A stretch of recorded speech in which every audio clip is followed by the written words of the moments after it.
Տարվա ամենաանհանգիստ և ապստամբ ամիսը։ Թամարա Գլոբան բացատրում է, թե ինչ է սպասվում աշխարհին 2026 թվականի հունիսին։ Հայտնի ռուս աստղաբանի խոսքով հունիսը տարվա ամենաանհանգիստ և ակտիվ ամիսն է, ինչը նշանակում է, որ մենք կարող ենք սպասել եռման և եռման ժամանակաշրջանի։ Բոլոր իրադարձությունները կարագանան, և նախկինում հանգիստ և հանդարտվածը կտրուկ կարագանա։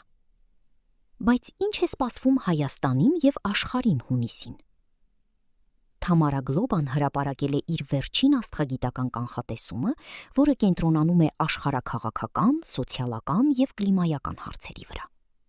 Այդ նպատակով հայտնի աստղաբանը զգալի ժամանակ է հատկացնում երկնային մարմինների շարժման և արեգակնային ակտիվության ուսումնասիրությանը, ինչպես նաև ներկայիս համաշխարհային և ներքին իրադարձությունների մոնիթորինգին։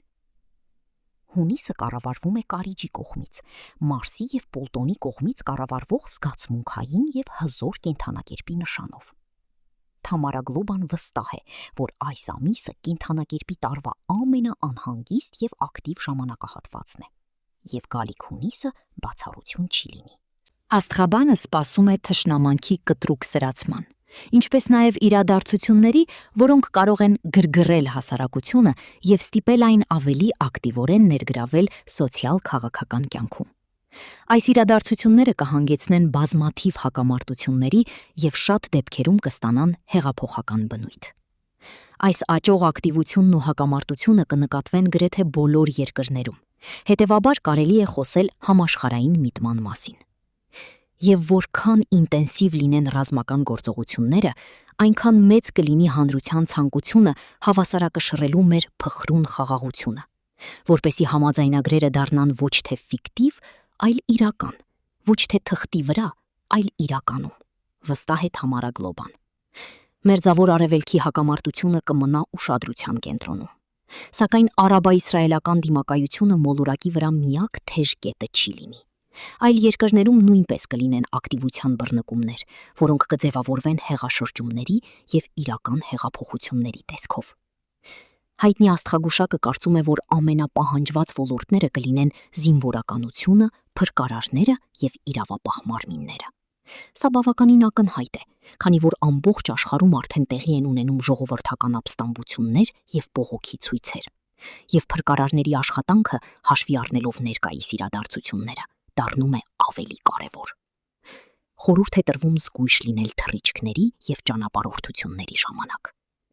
Թամարա Միխայլովնան ավանդաբար յուրաքանչյուր ամսական աստղագուշակական կանխատեսման մեջ նշում է ամենավտանգավոր օրերը, երբ անհրաժեշտ է զգույշ լինել ձեր շուրջը ամեն ինչի նկատմամբ։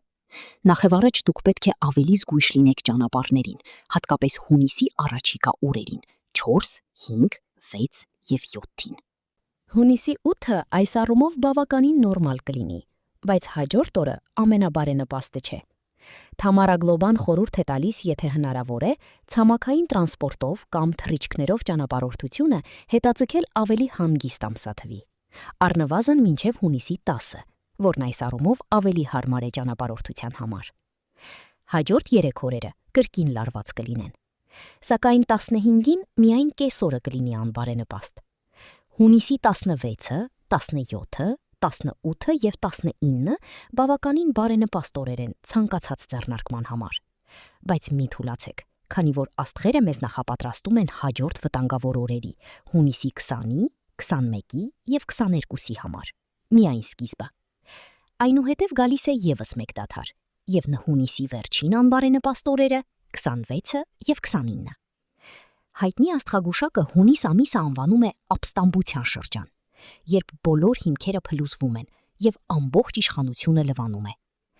Այս ընթացքում կարևոր է հոգ տանել ինքներդ ձեզ և ձեր սիրելիների մասին,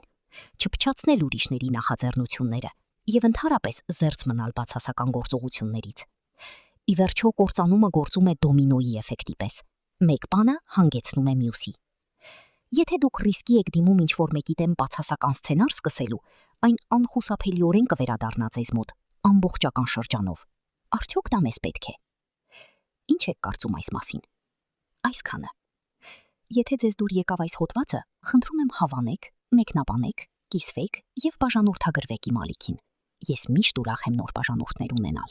Ինչ է պատրաստում նոր օրը կենթանակերպի նշանների ներկայացուցիչների համար։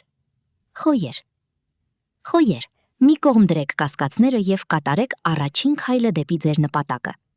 Ամեն ինչ պլանավորել չի ստացվի, ուստի պարզապես վստահեք ինքներդ ձեզ։ Տիեզերական խորհուրդ՝ գործեք անկախ ամեն ինչից։ Ցուլեր, դադարեք ուրիշներին նայելուց։ Նվիրվեք ձեր սեփական գաղափարներին։ Դրանք ինչպես սերմեր կծլեն եւ գեղեցիկ պտուղներ կտան։ Տիեզերական խորհուրդ՝ լցվեք ինքնավստահությամբ։ Երկվորյակներ, շփումն է ձեր դաշտը։ Այսօր խոսքերը լցված կլինեն կախարդական ուժով։ Օգտագործեք այն խելամտորեն եւ բարօրության համար։ Տիեզերական խորհուրդ՝ պահպանեք ուշադրությունը։ Խեցգետիններ, հիշեք ներքին հավասարակշռության մասին։ Չափազանց զգայուն լինելը կարող է վտանգավոր լինել, ուստի ձեզ վերահսկեք։ Տիեզերական խորհուրդ՝ ժամանակ հատկացրեք ինքներդ ձեզ։ Առյուծներ, օգտվեք պահից։ Այսօր ճակատագիրը բարեհաճ կլինի ձեր հանդեպ։ Միայն թե մի անտեսեք նրա նշանները, այլապես կհանդիպեք հետևանքների։ Տիեզերական խորհուրդ՝ հրաժարվեք համեստությունից։ Կույսեր, դարձեք հաշտարար եւ կարգուկանոն հաստատեք թիմում։ Փնտրեք ճշմարտությունը, այդպես կգտնեք երկար սպասված խաղաղությունը։ Տիեզերական խորհուրդ՝ կարևորությունը մանրուքների մեջ է։ Կշերքներ, ձգտեք ներդաշնակության եւ պատրաստ եղեք դրա համար անցնել նույնիսկ հակամարտությունների միջով։ Հիշեք, որ փոխզիջումը ինքնազոհություն չէ։ Տիեզերական խորհուրդ՝ եղեք ազնիվ ինքներդ ձեզ հետ։ Կարիճներ, այսօր էներգիան կարող է լցվել ձեր մեջ։ Ուղղորդեք այն կարևոր գործերի վրա, հակառակ դեպքում կկորցնեք ամեն ինչ։ Տիեզերական խորհուրդ՝ լսեք ապագայի կոչը։ Աղեղնավորներ, հրաժարվեք անցյալից։ Այն կարող է ձեզ քաշել դեպի ներքև եւ զրկել ուրախությունից։ Կենտրոնացեք ներկայի վրա, այնտեղ է ձեզ սպասում երջանկությունը։ Տիեզերական խորհուրդ՝ գործեք առանց վախի։ Այծեղջուրներ, պահեք կայունությունը։ Ձեր սեփական համակարգն ու սովորույթները կօգնեն դիմակայել ցանկացած փոթորկի։ Սպասեք, մինչև արևը կրկին դուրս գա։ Տիեզերական խորհուրդ՝ միշտ ապեցրեք իրադարձությունները։ Ջրհոսներ, ներշնչումները կդառնան ձեր այցեքարտը։ Թույլ տվեք ձեր ենթագիտակցությանը ազատություն եւ զբաղվեք ինքնավերլուծությամբ, ճիշտ ուղին գտնելու համար։ Տիեզերական խորհուրդ՝ ինտուիցիան ձեր թևերն են։ Ձկներ, մի ճնշեք ձեր զգացողությունները։ Ձեր սիրտը ցույց կտա, թե որտեղ կա խաբեություն կամ վտանգ։ Գլխավորը՝ եղեք ազնիվ ինքներդ ձեզ հետ եւ մի գնացեք ձեր ցանկություններին հակառակ։ Տիեզերական խորհուրդ՝ հավատացեք ներքին ձայնին։